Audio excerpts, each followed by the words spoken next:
प्रस्तुत करने जा रही हूँ जो हमारे इतिहास के पन्नों से गायब कर दिया गया है। यह कहानी है मेवाड़ धरा की, यह कहानी है राजपूती आन बान और शान की, यह कहानी है नारी सिमता की, यह कहानी है नारी गौरव गान की।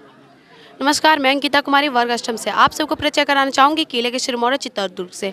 ये है राणा संगा का महल, ये पद्मावती का महल, ये विजय स्तंभ जिसने राणा कुंभ ने बनवाया था 1448 ईस्वी में।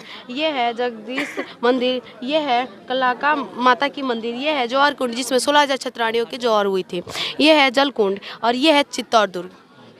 और आगे मैं बताना चाहूँगी भारत के सबसे बड़े किलों में से एक है जो यूनेस्को वर्ल्ड हेरिटेज साइट में शामिल है, वो है चित्तौड़गढ़। ये भारत का सबसे बड़ा किला माना जाता है। इसकी लंबाई 3 किलोमीटर, परिधि 13 किलोमीटर लंबा और तकरीबन 700 एकड़ जमीनों में फैला हुआ है।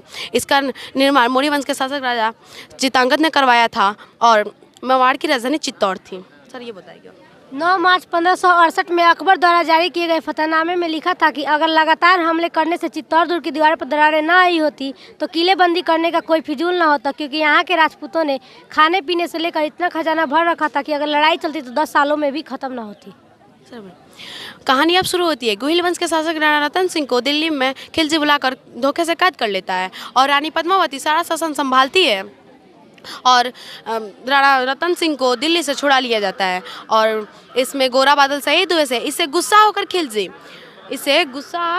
खिलजी हाथी घोड़े ले 5 लाख की एक बड़ी सेना लेकर 28 जनवरी 1303 को आकर किले के आगे डेरा डालता है और लगभग 7 महीनों तक कैंप गिराकर किले के आगे घेरा रहता है। और इस प्रकार 26 अगस्त 1303 को विजय प्राप्त करके अपना झंडा गाड़ देता है। और आगे की कहानी कविता के माध्यम से बताई जाएगी।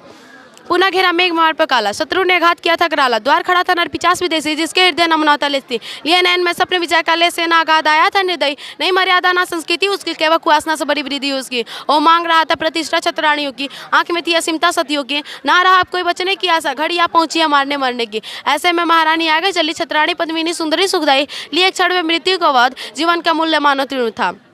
पुरुषों ने पहने फिर केसरी बाने, रखकर हृदय में बलिदान का हट ठाने, रखकर मुख में तुलसी के पात का परिजनों से विद्या की बात, जय कलिंगा कहते घोष गूंजते, निकले मीर हंसते मंदमाते, सभी योद्धा मारूप धारे थे, एक एक के हाथ से कई मारे थे। जौहर का उत्सव पीछे किले में झुंझली कुंड की ओर कंचनी कायों को चमकाने, गुहिल वंश के सुप्त हुए सूरज को अमर बनाने, चली वंश के सुप्त हुए सूरज को अमर बनाने, चली कटारी आज बड़ी तलवारों से टकराने, खिलजी विलजी क्या पूरी दुनिया के होश उड़ाने, खिलजी विलजी क्या पूरी दुनिया के होश उड़ाने, चली आज अंतिम पथ को दर्शन धाम बनाने, चली मातृभूमि को प्राणों की माला पहनाने, चली मातृभूमि को प्राणों की माला पहनाने, चली चला चित्तौड़ चला मेवाड़ चली जब